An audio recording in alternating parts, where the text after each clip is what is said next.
Hi everyone, we're going to do a video on CBT exams for FSA exams. They've transitioned from paper and pencil to with Word and Excel at Prometric. And so we wanted to just walk through some common FAQ that we've got from students to hopefully help out.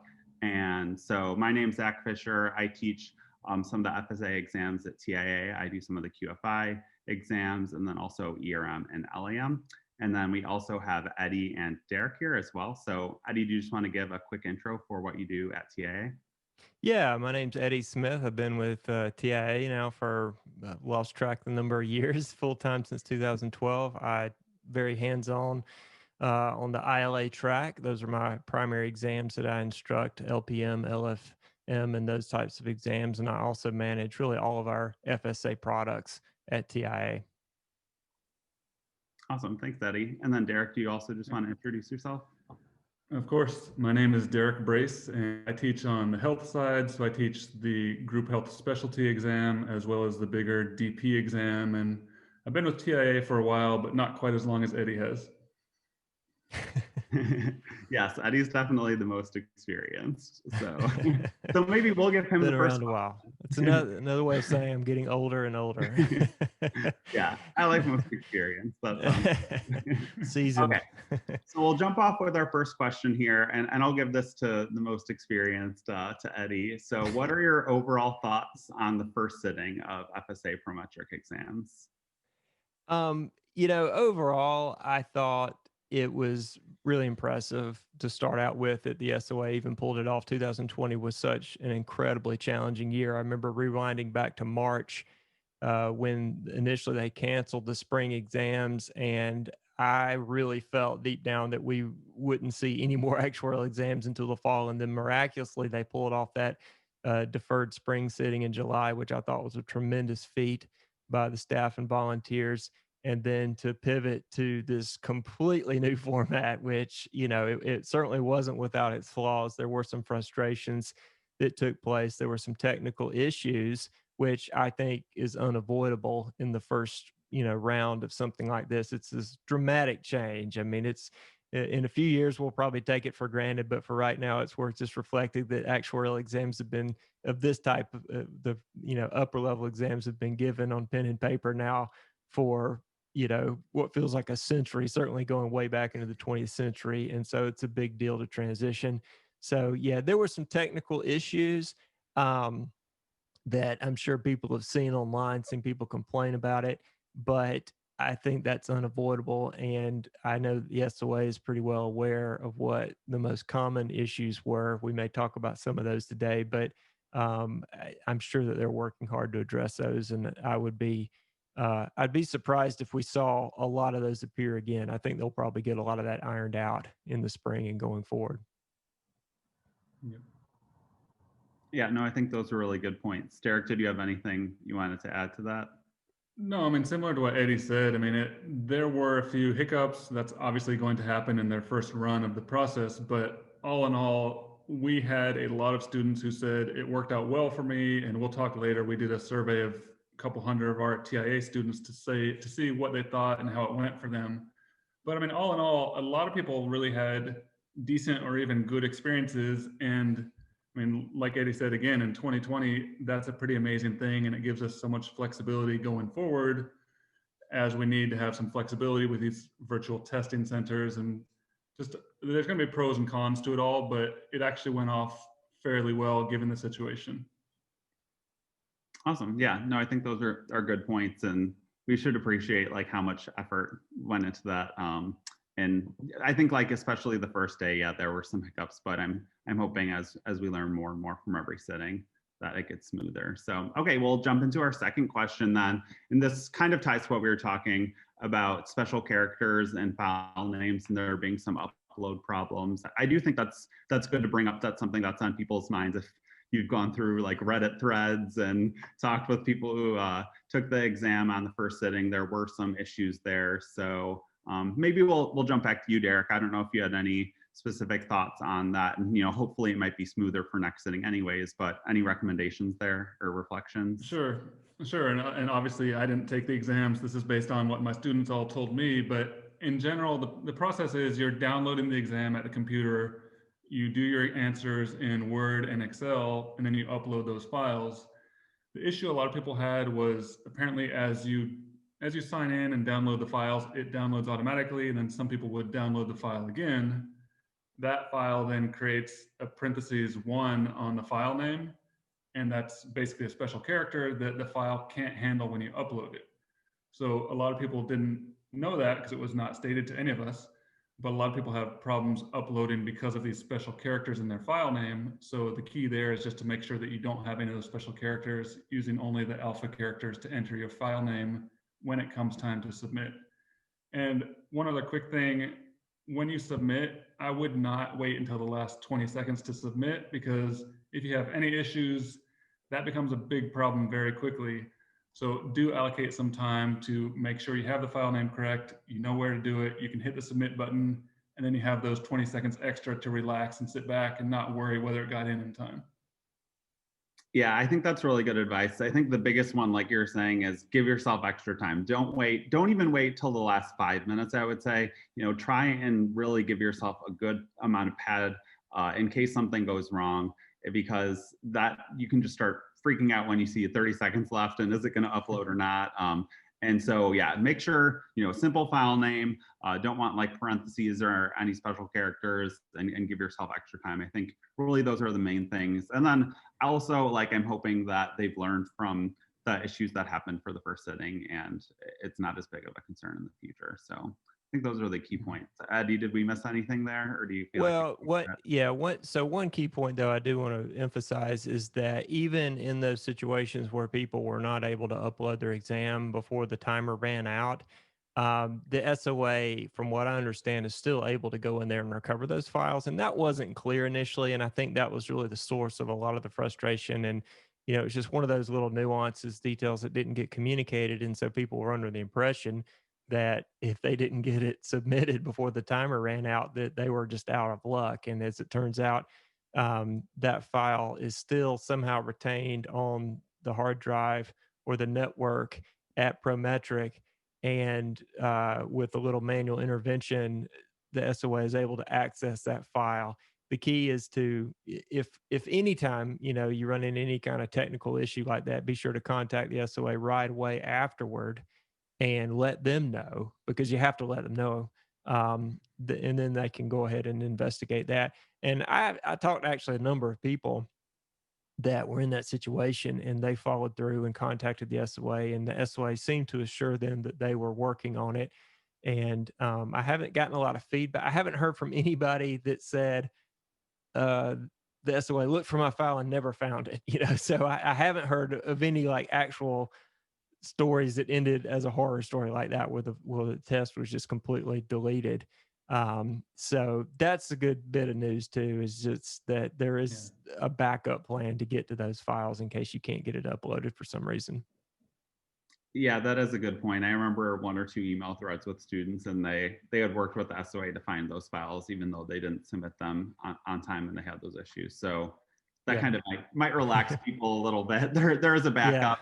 So don't freak out about it too much. There are kind of a lot of things that they can do to kind of help recover that. So and the other thing is, there's always you can always come up with something to stay up at night and worry about. I mean, even before CBT exams, there were always rare cases where the paper exams got lost in FedEx or UPS, however they were shipped back, or they made it to the SOA and then got lost. And those were obviously edge cases. Those are outlier cases, but the universe is random and cruel sometimes with things. But so, this is definitely introducing some new technical things to worry about. But at the end of the day, those are the exceptions, not the main, scenarios that play out. Yep. No, I think those are good points. Okay, we'll jump into question 3 then. And so the third question is looking at reading period. We got a lot of questions about how is reading period structured, if it exists at all. Are there breaks? How much time do you have for the exam? And also, are there different time slots that you can take your exam in? And so we get a lot of questions around that. So just wanted to discuss those. Maybe I'll start off, and then we can have both of you kind of jump in with things that I miss. I guess first thing that was interesting, this one's maybe a little different, is the different time slots kind of surprised me, where for some exams, there are different time slots that you can sign up. For example, the 2-hour exams I was seeing, they have some morning time slots that you could sign up for and some later in the day. And so they don't necessarily just have one specific time slot that everyone sitting for the exam has to take.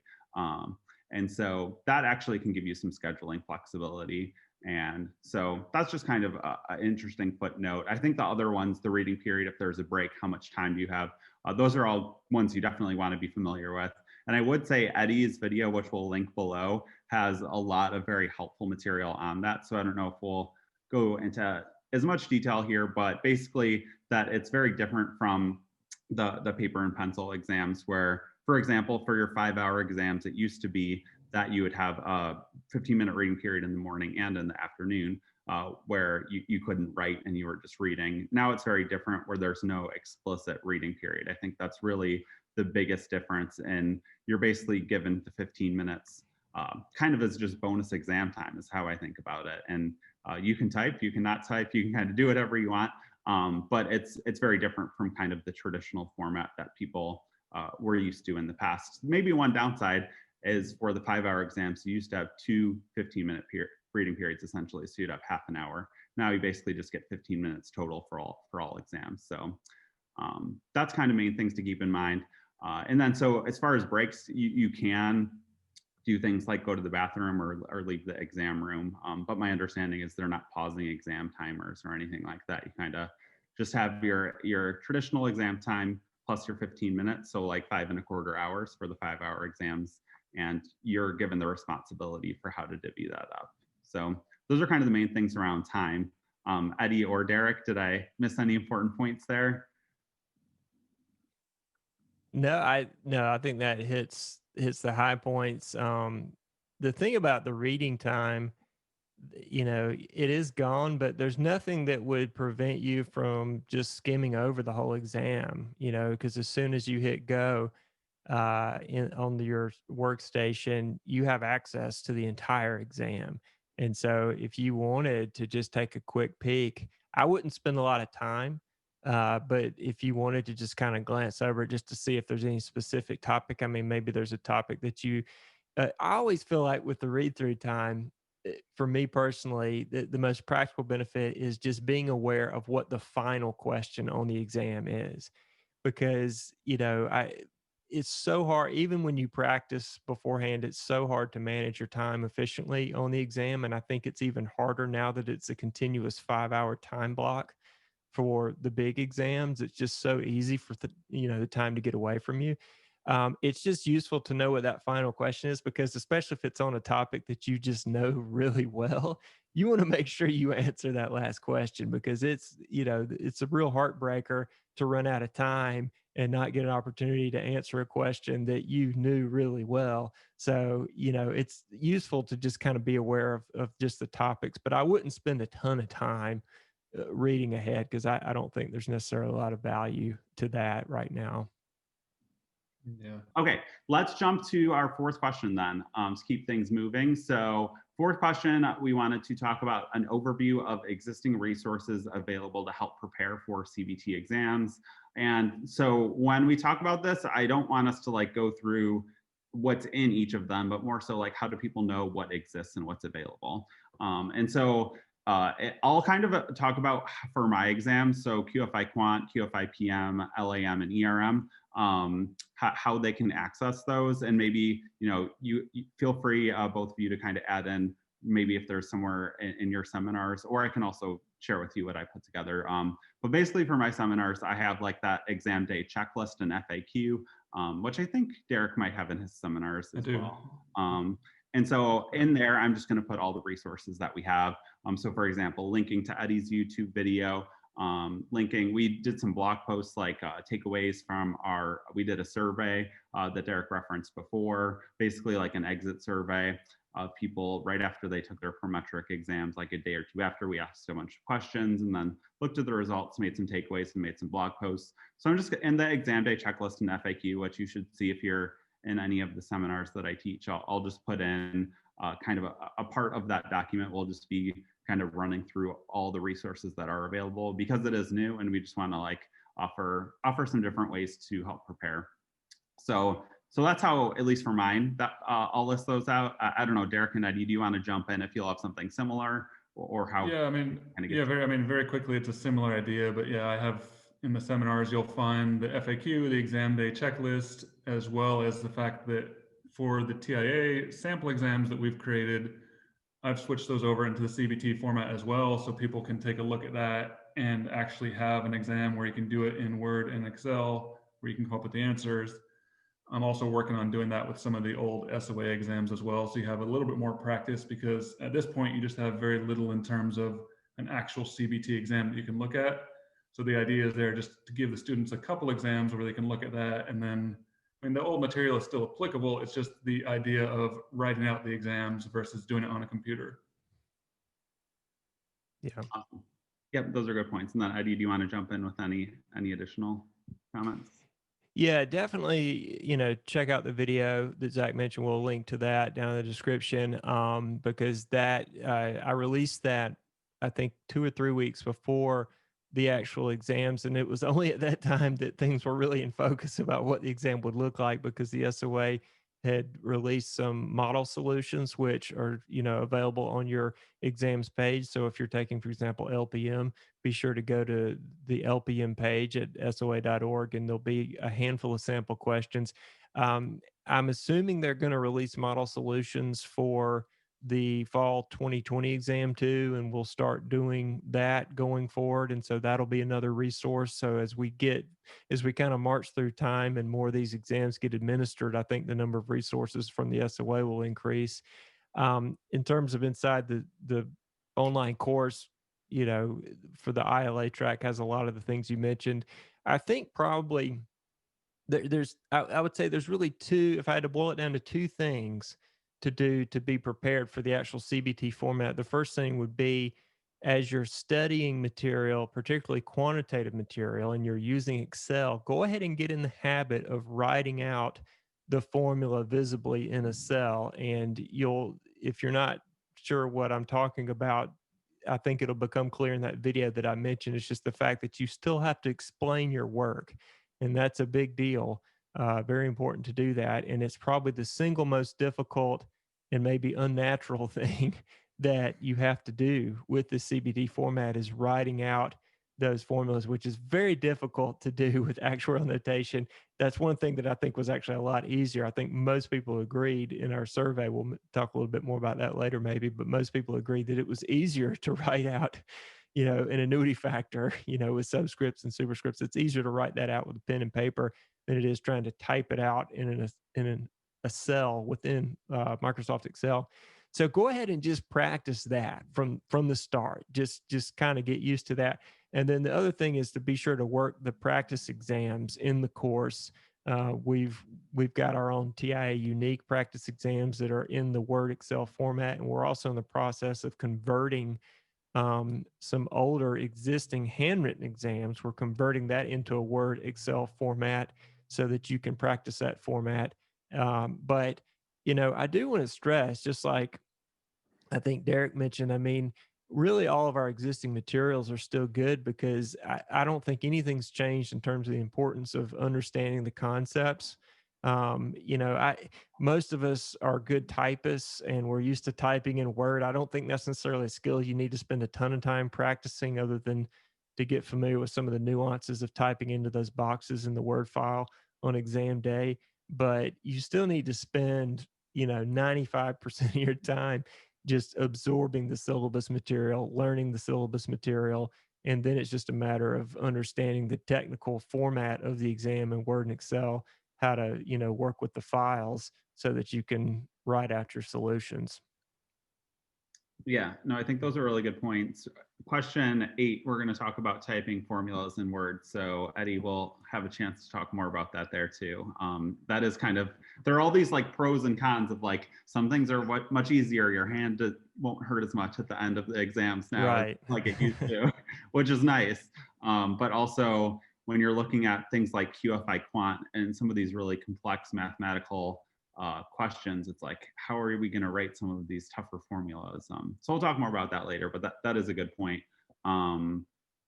I guess we kind of blended this with the next question. So maybe I'll just say the question and then jump in if you have anything to add that we didn't just cover in the fourth one. But I was gonna, I just wanted to bring up key takeaways from our TIA survey.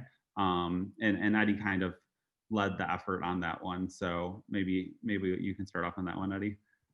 Yeah, I think, if we identified one theme that came up over and over and over again across all exams, most people felt that, particularly people who had taken a handwritten exam before, felt that it was definitely easier having Word. So, and a big component for a lot of fellowship exams, over half the points are verbal only.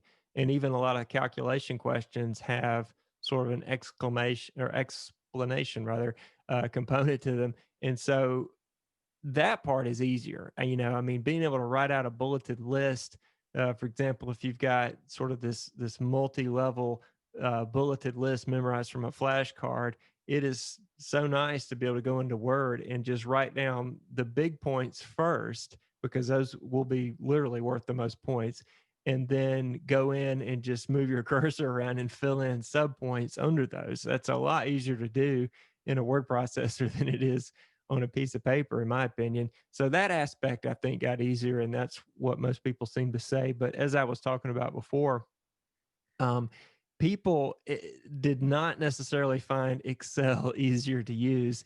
And I think initially when they announced they were going to CBT, there was a lot of excitement among actuaries because most of us love Excel. I mean, we're in Excel for work all day. And Excel is obviously a very powerful piece of software, very flexible. But when it comes to answering actuarial exam questions, it's not necessarily easier to do a lot of things in Excel. I mean, there's certainly certain categories of calculations, like, being able to just, fill down a column, being able to copy a bunch of formulas real quickly, or doing like present value calculations are so much easier in Excel because you can just, you can exponentiate things by row and do a lot of things. But where people really got tangled up was in demonstrating that they knew the formula. And that's so important, because the last thing you want to do is just dive into Excel and start entering Excel formulas and doing number crunching, because even in Excel on exam day, it's easy to make a mistake. And I've reinforced that idea myself when I started to take old model solutions, or some of my old solutions that I had, done by hand, and then tried to replicate that process in Excel. And I was like, man, this is not faster for me. I mean, I was timing myself and I was not getting it done faster. And that was even for solutions that I already knew. I was just trying to recreate them in Excel, and I was still spending a lot of time. And I thought, well, maybe after I do a few of these, this will get faster. And it did get a little bit faster the more I got comfortable with it, but it's still time consuming. And that theme came up a lot in the survey. Most people seem to agree with my own experience there, which is that that's really the challenging aspect of this, is using Excel the right way. So those were probably the main points. We certainly heard from some people that had a few technical issues. I seemed, I don't know if maybe other people, maybe Zach and Derek, if you noticed this, but I saw several people comment that they finished the exam maybe a little faster. And I guess if it's, if it happens to be a 5-hour exam that's mostly verbal, like sometimes LPM may be only 25% calculation. It just depends on the sitting. And so if you happen to have gotten a mostly verbal exam and you're a really fast typist, then I can see how you would finish probably faster than you would by hand. So that was probably experience of some people too. Awesome. Okay, we'll keep moving. And so now we're on number 6, which we're being very thorough and kind of hitting some of our future questions. So this one might be quick. How does the change to CBT exams impacts time management? And I think Eddie made a very good point that verbal tends to go faster because of typing, and I completely agree. Formulas can be tougher. So those are kind of your main things. And then I think one of the other things to think about as well is reading period, like I talked about before, where in kind of the older exams, you got two 15-minute reading periods. So that was effectively a 30 minutes bonus almost, compared to now you just get your 15 minutes added on. So that part maybe is a little bit of a net loss, and also writing out formulas is a kind of a net loss, and then being able to type out verbal responses can potentially save you a lot of time if you're comfortable typing. So I think those are the main things as far as time management. Hopefully everyone knows at this point, but probably worth bringing up the 3-minute per point rule is just a good kind of framework to make sure that you stay on track. I personally like to stay a little bit ahead of that, is how I always did it. Like I would maybe say, okay, I'm going to stay 10 or 15 minutes ahead of this, hopefully by the end. And then that would leave me some extra time for, maybe there were a few parts where I left something blank or didn't feel very comfortable, and gave you some time to kind of go back and kind of beef up your weaker points, but make sure that you're able to hit everything, because it definitely does unfortunately happen that some people just run out of time and leave a question or two blank, which really hurts you a lot. So time management, 3-minute per point rule, practice it, throughout your practice exams. I can't say that enough to just use that. And time management is so important for FSA exams, much more so than the prelims. Yeah, I agree. And I think the key is to practice it ahead of time. Not only, practicing time management, but practicing a strategy for keeping up with time. I mean, when the exams were handwritten, you could, get to a question. Sometimes I would tell people, okay, as soon as you get to a question, okay, I'm at a 10-point question, so I've got 30 minutes maximum, and then I need to be moving on from this page. So I would just look, tell them, okay, look at the clock, add 30 minutes to that time, write that time down. So now your mind can be devoted entirely to answering the question, and you're not having to keep a clock inside your head. You can just always periodically glance, okay, it's at 10:15, I need to be moving on, because you wrote that down. I think it's a little bit harder to do on the computer because, you've got multiple files, you've got designated places where you're supposed to type. But the key thing is you still get scratch paper at your workstation. And so it's probably a good idea to maybe use that just to kind of scribble down, those timestamps, because it is so easy. And I think it's even harder now. The longer that time block is, I think the easier it is for you to just get off course. It's like if you're, sailing a ship around the world, the more off course you get just a little bit, you're going to end up, in the wrong place the farther you travel. And I think the same is true with that 5-hour time format. And as I was saying before, I mean, the last thing you want to do is run out of time and not get to answer all the questions. Yep. Yeah, I think that's a good point. Yeah, go ahead, Derek. Sorry. And just both of you guys said it, but just to emphasize that we talk about this in the seminars, but it's, you have your 3 minutes per point rule, but that is a maximum, and that's something you should try to, on average, beat that time. And then that way you have the time to do the longer questions and come back to things where you're not just flying through and then hit submit in the last 20 seconds. You actually have some time to go back and say, well, number 2, I think I can remember that list now. I think I have some more information to do that problem. So you're not going for 3 minutes per point. You're trying to beat that, and that gives you more time for the whole exam. That's your maximum. Mm-hmm. Yep, those are good points. This is so important. I have 2 more things that I realized I wanted to add. One is the 3-minute per point rule, kind of exactly slotted for the traditional format. Now that they have that break, it's almost like if you stick to the 3-minute per point rule, you'll have 15 minutes if you don't take a break. So just helpful to and I'd say try to save that, stay on the 3-minute per point or faster, so you have that extra time to go back. But just a little different compared to old versus new format. And then second thing I wanted to mention, Eddie said, write down those times on a piece of scratch paper. I think that's a good strategy. Also, if you're an Excel person, you could just make a quick table, first minute or 2 of the exam. You have Excel, so you might as well use it. So that's an option too. But I think that is really helpful to keep yourself on track because time management is so important. And it's easier to set that out at the beginning and just check compared to having to recalculate where you should be. Kind of just do that all in a minute or 2 right at the beginning. And I think that will definitely pay dividends to just stay organized and manage your time. Yeah, and if it were me, I think I would probably go to Target and buy a cheap watch and put it next to my computer so I could look at it. And because I know a lot of people had an issue where there is a timer for the exam, but it can get put behind if you have your case study up and you have your answers up. Yeah. The timer can fall behind. And so I literally would go spend $10 on a digital watch. I'm not saying you have to, but I would, if it were me, that's what I would do is I would have that and then I would write down the time on the scrap paper just because that gives you something to have the time right there on the side that you don't have to flip between screens. And it's, I don't know, for me, it's one less thing to forget about and to get pushed off to the side. Yep.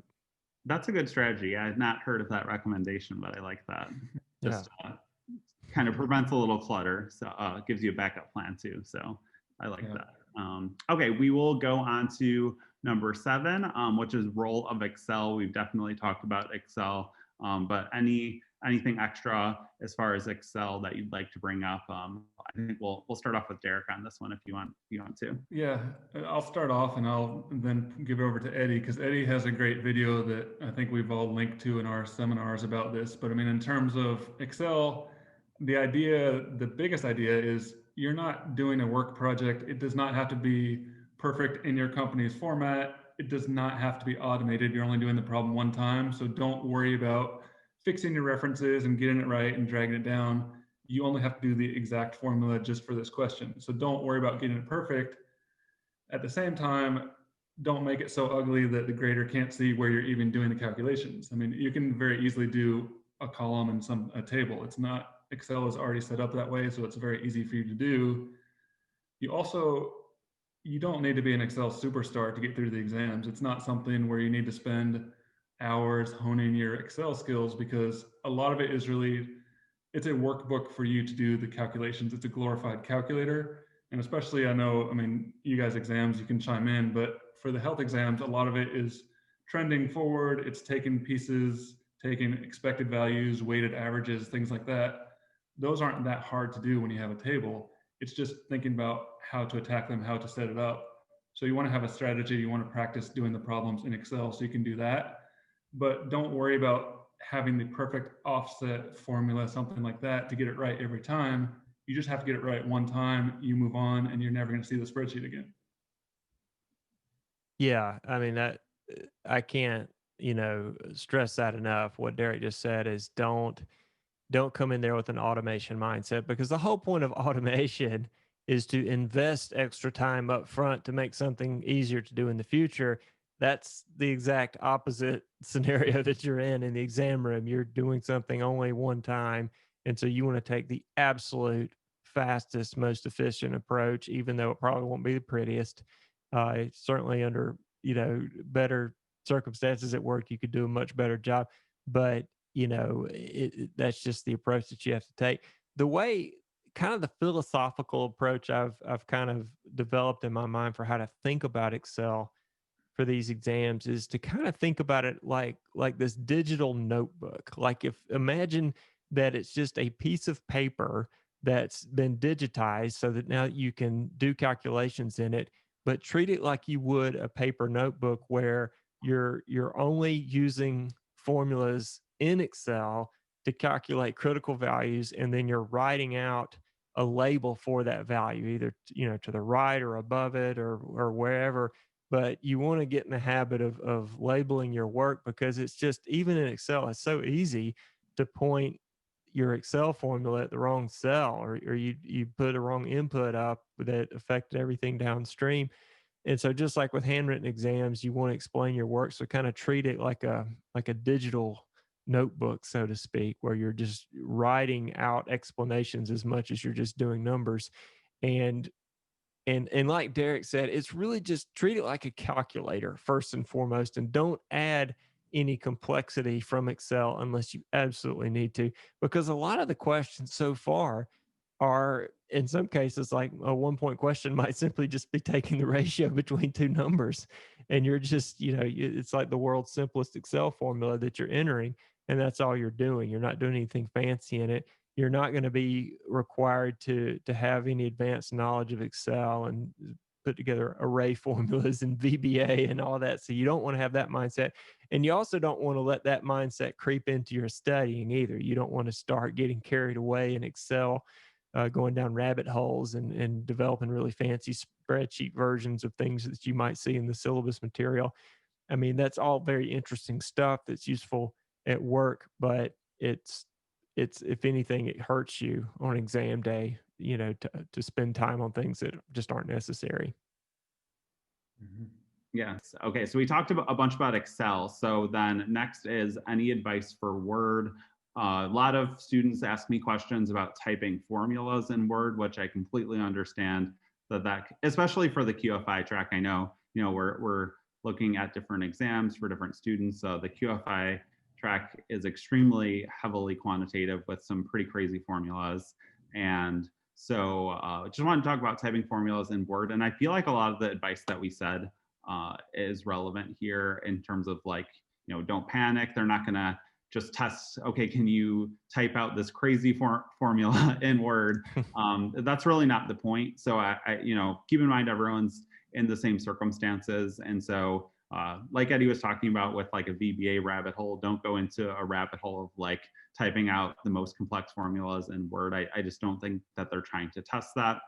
And I also think it's okay to write out just the meaning in words if you're having a really hard time writing out a formula. Are you able to describe it verbally? I think that's okay. And also, you don't have to be perfect, like we've been saying. So if there are alphas and betas and integrals and all these symbols, which at least pop up on my exams, and I'm sure every exam has some element of notation. I think it's totally fine to paraphrase. You could just write out spell out alpha instead of actually putting the symbol. And as long as you're able to communicate what you mean to the grader, they're not looking at the formatting.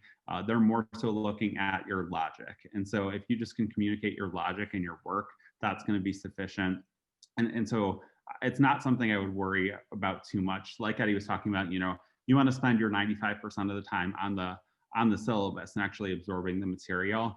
And they're not trying to like trick you into just typing out these really complex equations. So that's kind of my advice. And I don't know how formula heavy, maybe this is something that resonates more with me teaching the QFI track. Yeah. But I'm sure, for the life track, I'm sure lots of annuity notation that comes in some readings. So is there any relevant information there for you, Eddie? No, yeah, I think, and you mentioned a good point about describing formulas, and that's what I've found works better for me in a lot of situations, because you can run into, even with life contingency type notation, you could have an annuity factor where you're only taking the present value of $1 for 5 years or something, and just it's actually a lot easier just to say that, present value of this cash flow for 5 years. It's easier to just type that out verbally, descriptively, than try to figure out how to hack together, A with 2 dots over it, and, and subscripts and superscripts orbiting, the A.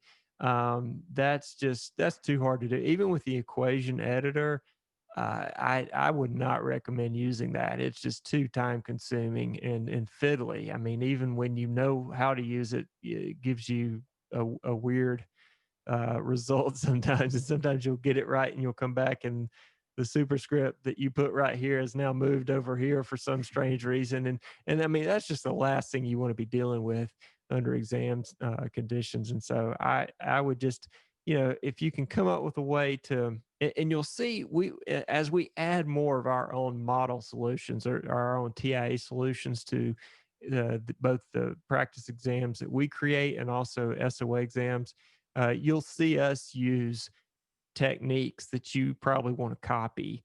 There's tricks that we're coming up with to write fractions in Excel where you just put the numerator in a cell and put the denominator in the cell below it. And at first that feels like it's a little bit more time consuming, but if again, it's all about practice. If you practice these basic techniques, then it'll just be second nature, hopefully on exam day. But at the end of the day, you're just trying to convey information to another human being. Okay. And I think it's helpful just to remember that is, what is the most straightforward way, the fastest, most efficient, most transparent way I can take this information in my brain, put it down in Excel or Word, so that another human being knew what I was talking about. And, you know, that's really what you're trying to do. Yeah.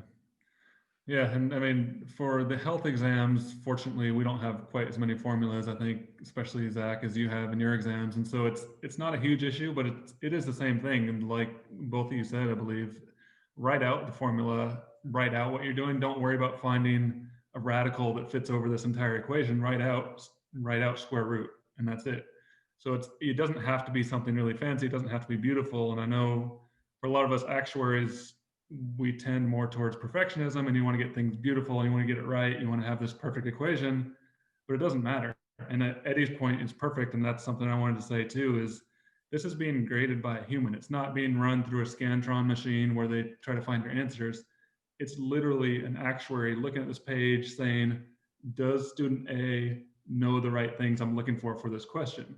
And if you can communicate that to them and show, here's the formula I used, here's what I did, here's my conclusion, here's me answering your question, that's what they want to see. So it's not about having it in the right format so the computer can read it. It's someone else literally reading that question and that answer. No, but yeah, those are all good points. And we're almost hitting an hour, so we're going to keep moving just to make sure we can answer all the questions. Right. So, and some of these future questions are not on some of these are actually a little bit different, which I think is good. So we can hit some new points. Next one is, I think it's fair to say that the actual outpost is not the same as it was before. We've seen some transitions, and I thought it would be good just to bring up on this call, like, how should students interact with each other? You know, right now we're in the middle of COVID and a lot of people are working from home, and I think it's tough where you used to be in, at least when I was at Milliman, it would be, people would do practice exams in a conference room together, and you would post on Actuarial Outposts or at least read it, and that was helpful. So a lot of communication between students is tougher because of Actuarial Outposts being changed, and also because of people working from home. So do either of you have any thoughts on maybe how to interact or get help from other people that are studying for the same exam? Yeah, I mean, it's a very good question, Zach. I mean, there's some smaller options, I think, that are trying to build some market share there. And I don't know, we'll see who's successful and who's not. But I know for one, the TIA forum we have for our students, most of the time it's students asking us questions and we respond as instructors, but it's also a place for students to connect and answer each other's questions. And I know as teachers, we're always trying to push that, because it truly is going to help you as a student if you can start answering other people's questions, because then you put yourself in the teacher's perspective and you really understand the material. It's a basic teaching technique, but something that students can work on. And another way, I know back in the day, a lot of people would do in-person seminars, and that was a place to meet people that are taking their same exam and sort of network. And now a lot of this has moved to online, and it makes it a lot easier in so many ways. But it's still, your seminar is still a good place to network with people, because that's truly the largest group of people that's taking the exam. So I think that could be a place where people could definitely reach out. And the other thing is, depending on the size of your company, people at large companies, you can connect to the people in Atlanta and Philadelphia and Los Angeles and Boston that are taking the same exam. But at a smaller company, that's harder to do. But if you do have that network, definitely reach out and start doing it, because people are in the same situation. Everyone's trying to figure out how to find that study group, that connection. So reach out and don't be afraid to actually start that and to put yourself out there so someone can find you and you can have that group. Awesome. No, that's really helpful. I would love it if someone just started up, like, I have people post really random forum thread topics for me, at least. And like, I would love it if they were like searching for study buddy on like the TIA forum, and that just starts like, 5 people that get to meet each other. So don't hesitate to do that. And that would be awesome if that was a result. And like Derek said, a lot of people just ask us questions, but you can answer other student questions or just post and try to find a study buddy. So that's great advice. Eddie, did you have anything you wanted to add? No, I really didn't. I think even when the actual outpost was still up, it seemed to be kind of dwindling a little bit. I mean, it just seemed like activity, particularly for the upper level exams, has started to kind of trend down. And I think for every question or every post that got made in the upper level uh, forums there, we were getting probably 100 posts in our forums, within our course. And so it's not necessarily students interacting with each other in our forums, because as you said, it's mostly students ask or candidates asking the instructor a question. But it's still a great resource because our forums have a very, very long history. I mean, pretty much every question that you could imagine that has been asked about past exam questions and things like that has been asked in our forums. And so I think a lot of our customers just go into the forum maybe to see those already asked and answered questions from the past. As far as people forming study groups, that's always hard for us to observe because we don't necessarily see it. I think in big companies, like you said, a lot of people are getting together. But if I was in a small company now and I didn't have as many people around, and maybe I knew a couple other people at other companies, I might use something like Slack or something to maybe make a Slack channel.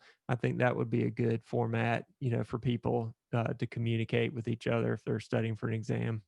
So that's one idea. But if anybody's doing something creative like that, we'd love to hear about it so we can Absolutely. relay it to other people.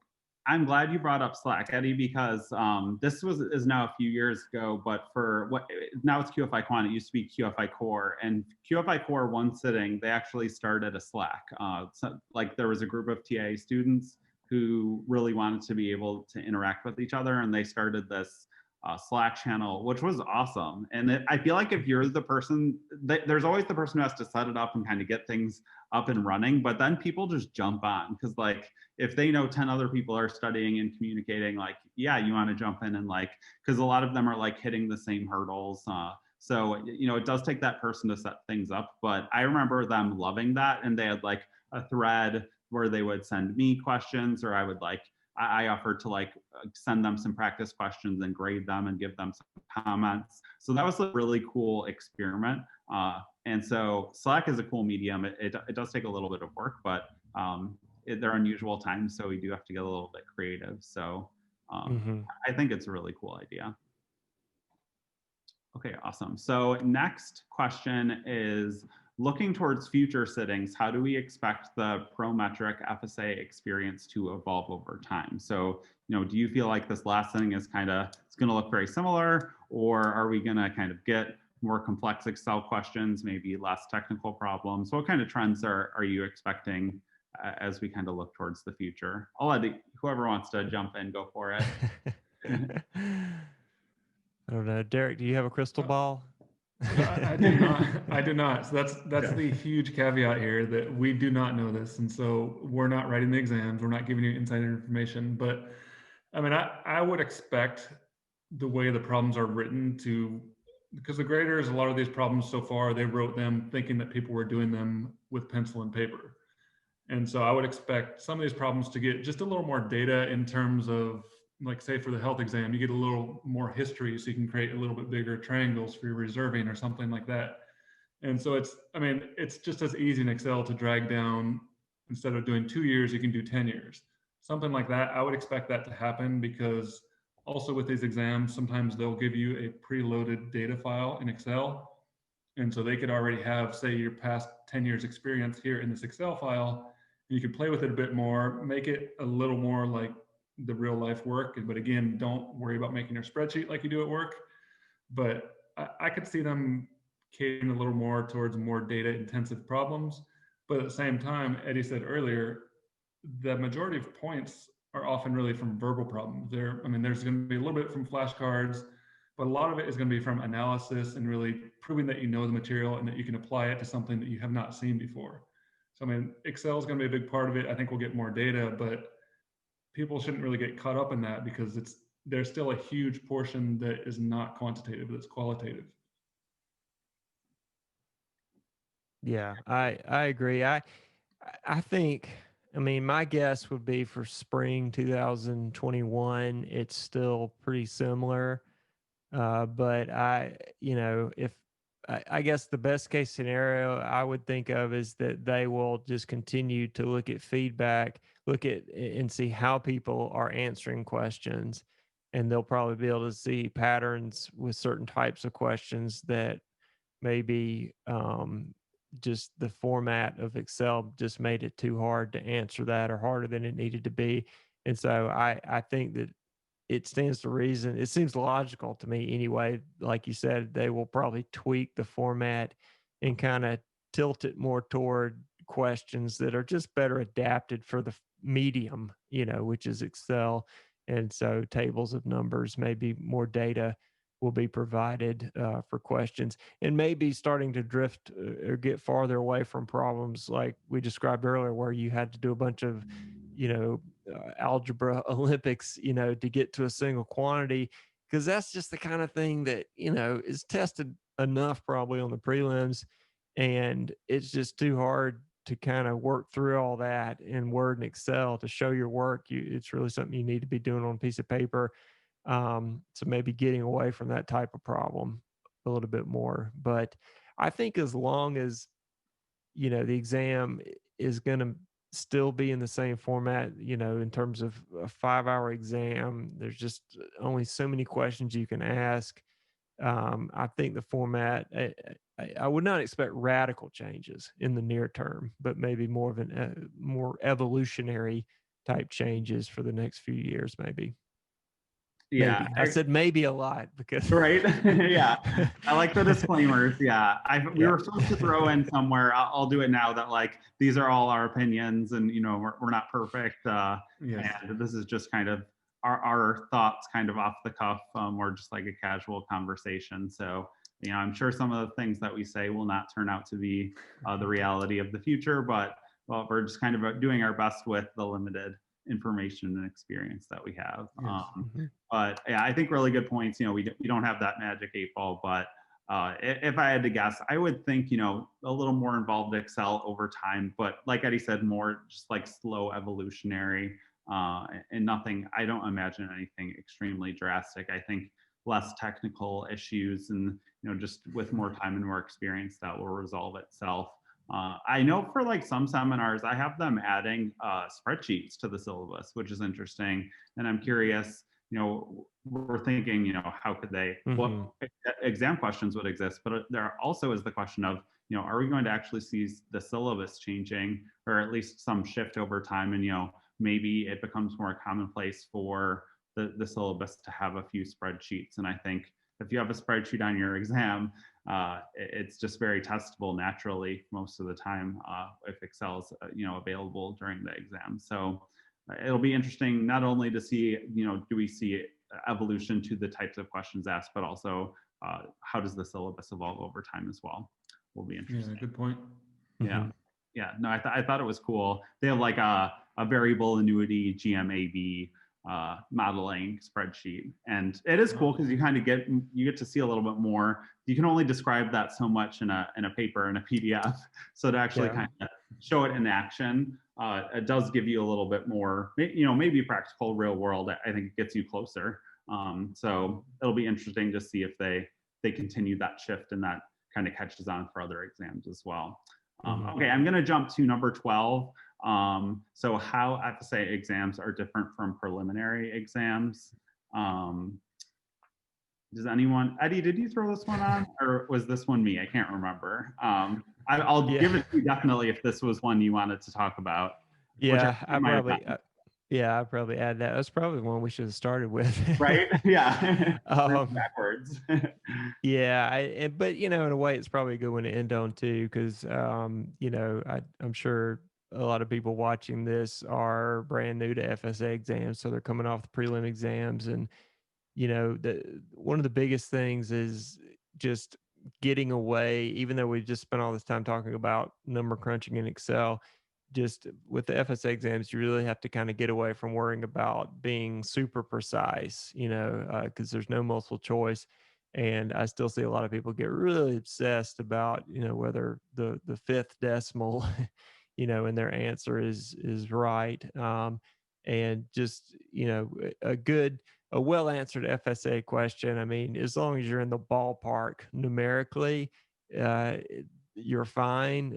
The more important thing is showing that you arrived at that spot, you know, with the right steps and the right thought process and that sort of thing. But rounding is not that big of a deal. Um, and also, you know, one pitfall I see people make right off the prelims is maybe starting with flashcards. And Derek may have a completely different opinion about flashcards than me because the health track is a little bit different in some regards. But in general, I just feel like, you know, if you start immediately just trying to memorize lists, that's not leading you to a productive place for a lot of the exams that I have most of my experience with, because so few of the exam questions are asking you to simply regurgitate a list anymore. Most of them require analysis and synthesis, and you know, so I would not start with memorization. Memorization is still super important, but I think it's better to try to memorize after you've spent most of your, you know, initial pass through the syllabus just trying to learn the material. So don't, you know, make that mistake. Those are always the two big ones that come to mind. Just sort of my quick explanation of FSA exams versus prelim exams is, you know, to avoid obsessing about precision, and don't just start by trying to memorize every formula or something like that, because it's such a small percentage of the exam. It is. It is. And I mean, on the health side, I think we probably do have more lists in the material. I don't know if it's necessarily tested anymore. So we do have a lot of flashcards, but I mean, I recommend that much later in the process, because the idea for me with the flashcards is, you know, the chapter, you know, the types of problems, and then you get to the point where you have a flashcard to really jog your memory and say, here's those 4 points, but I can also say something about each of those points and really know what's in between those points in the chapter. And so I think that's one of the keys. I mean, another big piece, I mean, this is a super common question, and it's not a quick answer whether this is 1 hour or 5 hours on the video, but I mean, there's so many differences. But partial credit is a huge thing on the FSA exams that doesn't really exist on the ASA exams, where you have multiple choice. So as Eddie was saying, you don't have to be perfect, but you need to hit the right points. You need to show your work. You need to show the process, because you will literally get points for doing the right process, even if your answer is not right, or even if you started from part A and you had the wrong answer as an input into part B. That doesn't matter. They're looking at your process to see that you can do the calculation. It doesn't matter the final number per se, as long as you're doing the process correctly. So partial credit is absolutely huge. People need to understand that. That's also why you really cannot leave questions blank and hope to be successful, because you need to get those little pieces of partial credit on question 14 at the end of the exam, so that can add up to a passing score overall. So I mean, for me, that's one huge thing. The other big thing I always say is the fact that you're not going to just memorize 40 types of standard problems and say, okay, I can do 700 problems and get this good of a score on the average of those problems. They're not just going to be pulling out numbers, changing the numbers, and giving the same problem. You are definitely going to see problems that A, you have no idea what to do, B, you've never seen before. So the key is there, showing that you know the material, thinking on your feet, and really staying calm. But that's a huge difference to me, is the fact that you are guaranteed to see problems on the exam that you haven't seen before and you don't know how to do. And that's why you have time to do the exam. You're not expected to do it in 1 hour. You have time to think about it and try to figure out a logical process to get to that point, and really show the grader you know the material, you know the topic and the chapter they're talking about, and to convey that to a grader somehow. And the final piece, I guess, before Zak's advice is, I would also advise you to go look at a former exam or two from the SOA, and just see what the questions look like, and look at one of the sample solutions and just say, here's an idea, and don't go into it in detail until you know the material, but just get an idea of how they ask questions and how they expect you to answer them. That will really, typically, I mean, it'll shine a light to say, okay, I do understand this is totally different. Here's sort of what I'm aiming towards. Now I need to go into my study mode and understand that I need to learn these chapters. I will learn the flashcards, but that's not the key process here. It's learning the actual chapters, learning the material, and being ready for these random questions that come up over and over again.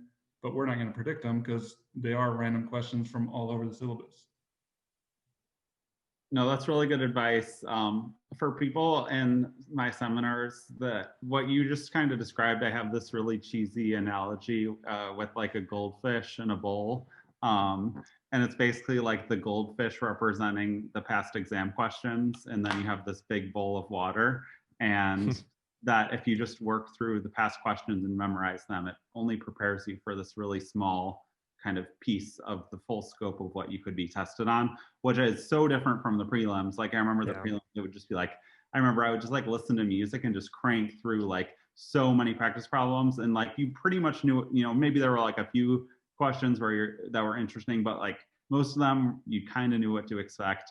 And it was just kind of practice makes perfect. FSA exams is really, the syllabus is so huge. And if you just look at the past exam questions and just the flashcards or things like that, you can definitely get yourself in trouble. You know, not saying it's impossible. I'm sure somebody's done it, but not a recommended approach. I'd say definitely, you know, use the seminar and understand the scope of questions is much broader. I wrote down some other things. So precision, like Eddie mentioned, really important to not stress on decimals. Partial credit, really important. I think one of the biggest things for me was time management. For prelim exams, I never ran into too much of an issue with time management. For every FSA exam, it was tough for me. Like that was my experience for FSA exams. I felt like, I think the tough part is for the prelims, you basically can like finish off your multiple choice question and move on. For FSA exams, you have to tell yourself to move on because you could always write more. So it's like, you know, there are those calculation where you get a number, but there are so many verbal questions where you're like, okay, do I write another bullet point? Do I move on? So you know, there's kind of more, you know, leeway as far as, you know, when you should be moving on. So time management was really tough and you really just have to practice to get there. You know, more verbal questions generally for the FSA exams was another point. And then last thing I just also wanted to say is that FSA exams are long, and that is also just a big difference, but it's much more of a marathon. I think the questions are just a little more involved and like analytical. Like sometimes there are like these 3-page questions that have so many pieces. And I just felt like at the end, like you could like have a headache and just be exhausted. And it was just like this huge marathon.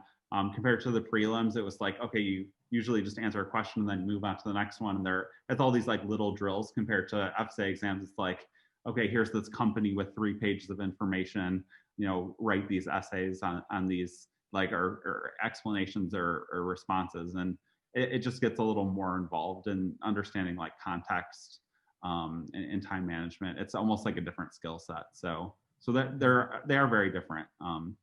So yeah, anything else that popped into mind for differences, or did we kind of hit it all? Yeah, one point that Zach made is about past exam questions and not falling into that trap of just trying to use existing exams.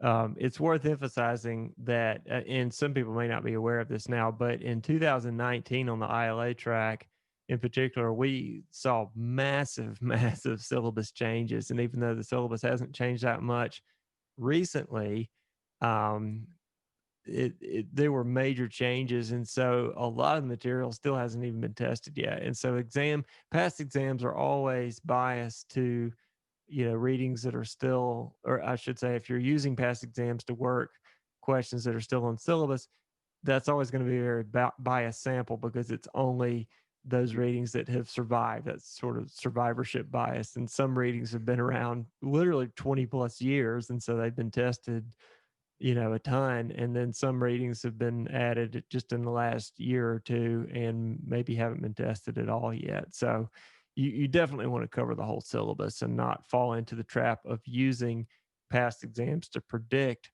what will be tested in the future. That almost always ends in heartbreak when you try to do that. Yes, that is a bad approach and good to avoid. I agree with that. Yeah. Awesome. Okay. Derek, did you want to add anything?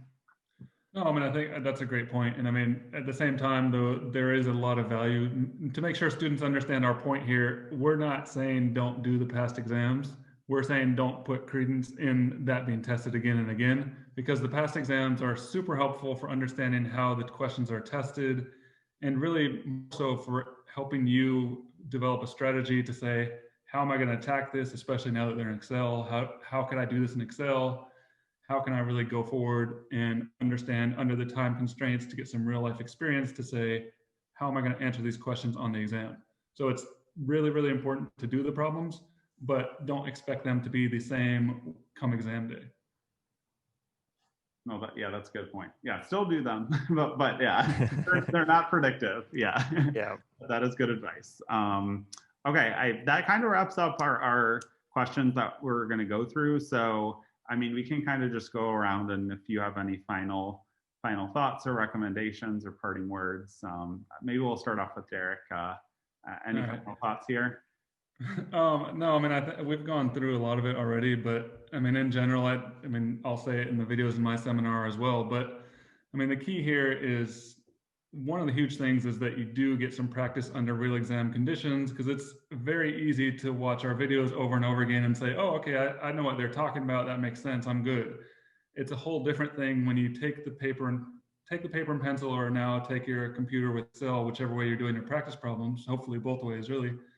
But if you're taking those, putting your phone down, putting the flashcards down, putting the notes away, turning the TV off, and truly doing it and saying, now that I have some idea of the material, you don't do this your first week studying because you would get a 0 on the exam. But once you have an idea, you really need to put yourself in those real conditions, because that practice, that familiarity is what's going to help you on exam day. The other piece to that is to be ready for the unexpected on the exam day, because there's going to be questions you've never seen before. That's going to freak you out. As Zach said before, these exams are graded in relation to how other people do on the exams. So don't worry, everyone is taking the same exam. They're going through the same crazy question as you. That's fine. But also, if you have a computer glitch or some little issue, don't let that ruin your day. Don't let it ruin your exam. Be ready for these unexpected things to come up. Have that practice time that you've already gone through this, and say, take a breath, take your time, and say, listen, I can do this. This is not going to stop me from showing the grader I know how to pass the exam here. The other piece, some of the other stuff we've already mentioned, but I mean, the other thing is the study seasons for these exams, it's a very long period. So you're going to get burned out. You're going to get tired. You're going to have family things come up. You're going to have a worldwide pandemic and COVID come up, things like that. Those are going to, I mean, hopefully that never happens again, but things will come up. And so you need to be ready for that, but you need to keep moving forward slowly. It's a long, long study process. So give yourself some grace if you miss a couple days, if you get sick, if you had to go out of town for some reason, that's fine. We all do that. We all did that while we were studying and we passed. But what you need to do is then get back on your study schedule and make sure you figure out how you're going to get through the material in time before your exam date. Because that's fine if you do skip a day, but it's not fine if you skip a couple chapters and say, I'm not going to worry about those. So it's a long process, but just take your time, take it day by day, because it's very, very difficult. You will definitely get burned out. You'll have some days that just go terribly wrong, but you will get through it if you just keep pushing and keep looking at your schedule, making sure you have that end goal in mind. Good advice. Yeah, Eddie, any thoughts, final words? Yeah, no, I really can't add anything to that. I know we've been going for a while, and you know, it might be interesting to do this again, you know, particularly if people want to send us questions, things that they want us to answer and talk about, maybe on a more specific topic. That might be fun to do too. Yeah, and I'm glad you brought that up. Actually, that made me think, you know, feel free to comment below if you're on YouTube, and you could, you know, put in some questions, and we can, if this goes well and people like it, then we can throw those into our next video. Yep. Absolutely. Yep. Awesome. All right, well, we will then wrap up. So yeah, thanks everyone for joining us, and maybe we'll do another one of these in the near future.